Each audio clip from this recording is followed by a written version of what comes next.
कि ये होना ज़रूरी था, ये जो हुआ है ना बहुत ज़रूरी था, क्योंकि क्या है, बड़े बड़े लोग चाहे वो वेब सीरीज़ में कहो, चाहे वो छोटे जहाँ भी हो, वो सेंसर ना होने का फ़ायदा बहुत उठा रहे थे। ऐसी ऐसी वेब सीरीज़ बना रहे थे जो आप घर में नहीं देख सकते। जैसे मैं खासकर नाम लेना चाहूँगा, मैं बहुत नफरत करता हूँ इन 3-4 लोगों से, लाइक मनोज बाजपेयी कितना ही बड़ा एक्टर होगा, कितने ही बड़े अवार्ड रिवार्ड उसके, पर उससे ज़्यादा बदतमीज़ आदमी, उससे ज़्यादा गिरा हुआ आदमी मैंने नहीं देखा। कि दुनिया तुमको राष्ट्रपति अवार्ड दे रहे हैं, फला अवार्ड दे रहे हैं, और कर क्या रहे हो तुम? फैमिली ऑडियंस के लिए कर क्या रहे हो?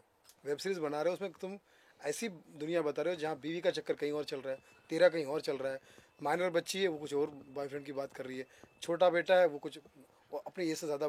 तो ऐसी फैमिली होती है क्या? ऐसे अभी वो उसका सीज़न रोक दिया कि अब देखें लोनावाला में क्या हो रहा है, खंडाला में क्या हो रहा है, यही सब हो रहा होगा और क्या। तो उन्हें छोड़ा ही क्या होने के लिए, ठीक है। फिर वो मिर्ज़ापुर के जितने बदतमीज़ लोग हैं, मैं उनको बहुत नफरत करता हूँ। ऐसे तो ये सारी चीज़ें जो है ना बंद होनी चाहिए। ये भी एक पॉर्न है, ये भी एक पॉर्न है, और पॉर्न सिर्फ दिखाने का नहीं होता, विचारों का भी पॉर्न होता है। मतलब अपने तो ऐसी सारी चीज़ें जो समाज को समझ में नहीं आती है, समाज से परे होती है, वो समझ से परे होती है। मुझे ऐसा लगता है कि ये चीज़ जिसकी शुरुआत हुई है, इसको मैं देश के कानून को, पुलिस को और जिन्होंने खासकर मीडिया वालों को बहुत बधाई देता हूँ। होना ही चाहिए। जितने ऐसे गोरख धंधे चल रहे हैं, जितने ऐसे बड़े क्या बोलते हैं, बड़े चेहरे और छोटा काम कर रहे हैं, नाम बड़ा दर्शन छोटे कर रहे हैं, है ना। तो मुझे ऐसा लगता है कि ये सबको सबक सिखाना चाहिए, ताकि अच्छे कलाकार, अच्छी कलाकृति, यार अच्छे थिएटर को, अच्छी फिल्मों को थिएटर नहीं मिलते। ये बदमाशी कर रहे हैं लोग, वेब सीरीज़ वाले और फला वाले जो OTT प्लेटफॉर्म जो है, उनको तो पहले तो एक रूम में बंद करके 100 दिन पहले मारो उनको, उसके बाद फिर आगे की बात करेंगे, ठीक है। ये जो बड़े बड़े प्लेटफॉर्म लेकर काहे को लेकर आए हो तुम? गंदगी फैलाने के लिए? समाज को देना क्या चाहते हो? तुम तो माल कमा के निकल जाओगे। उल्लू ऐप क्यों रखा? बोले लक्ष्मी का वाहन है, यही हमें लक्ष्मी दिलवाएगा। अब लेकिन ये तो सही रखो, है ना। तो मुझे ऐसा लगता है कि इन सारे बदमाशों का अच्छा हुआ राज फार्स हो गया, और सबको सब पता था, कोई बचा नहीं है। सब एक दूसरे को जानते हैं, सब मिले जुले हैं, और सब पैसा कमाने से मतलब रखते हैं। जनता तक क्या पहुंच रहा है, समाज तक क्या पहुंच रहा है, बच्चे बिगड़ रहे हैं, बुजुर्गों का अपमान हो रहा है, घर परिवार में क्या क्या वो दिखाते हैं, बाप रे बाप, वो क्यों दिखाते हैं? जस्ट बिकॉज ऑफ मनी, पैसा कमाने के लिए, है ना, जेब भरने के लिए। तो अच्छा हुआ, मैं मीडिया को बहुत बधाई देता हूँ, पुलिस को, कानून को बहुत बधाई देता हूँ। I love my Hindustan, I love my India. Last सवाल आपसे है कि इस वजह से शिल्पा शेट्टी को भी टारगेट किया जा रहा है राज कुंद्रा की वजह से, तो उस बारे में क्या कहना चाहेंगे? क्या ये सही है?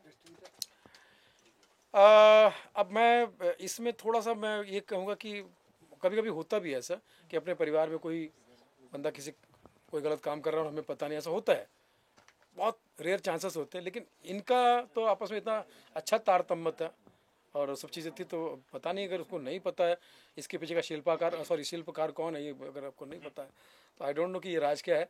लेकिन मुझे ऐसा लगता है कि अगर पता हो कहीं से, अगर ये वो चीज़ें, तो फिर क्या होता है कि लोगों को लगता है कि यार चलना है, चलने दो। इसकी हीरोइन है जो बोल्ड फिल्मों में काम करते हैं, वो भी समझते हैं कि यार हम बहुत बड़ा काम कर रहे हैं, बहुत अच्छा कर रहे हैं। लेकिन जब पकड़े जाते हैं तो फिर अभी जान छुड़ाते हैं। तो लेकिन मैं श्योर नहीं कह सकता कि इसमें शिल्पा का हाथ हो सकता है। अगर है तो फिर एक बार मैं कहूँगा कि क्या करेंगे ऐसे लोगों, ऐसे पैसों का, ऐसे नाम का, कि जो आपको तो 2 कौड़ी का कर ही देती है, समाज के भी आप दोषी हो। मैं तो समझता हूँ ये एज गुड एज आतंकवाद है। जो आतंकवादी की सज़ा है वो इन्हीं की होनी चाहिए। हमारे कॉमेडी भी बहुत सारे कॉमेडियन हैं जिनको कमरे में बंद करके 100 जूते मारने चाहिए, जो बहुत ज़्यादा होशियारी कर रहे हैं, और उनका भी टाइम आएगा, उनका टाइम आएगा। कॉमेडी अंदाज में एक बार कुछ मैसेज? कॉमेडी अंदाज में बस यही कहूँगा कि भैया जो जो फॉरेन फिल्में बन रही है उसमें काफ़ी लोग घबराए हुए। एक पूर्णिमा नाम की लड़की है, वो लिखी, मेरा नाम पूर्णिमा, क्लियर बोलो। आजकल पता नहीं कोई बंगाली आदमी लिख रहा था, तुम पूर्णिमा है ना, बोले नहीं मैं पूर्णिमा ही हूँ। तो ये सब चीज़ें भी गड़बड़ हो रही है, लोगों के डिक्शन में प्रॉब्लम हो रही है।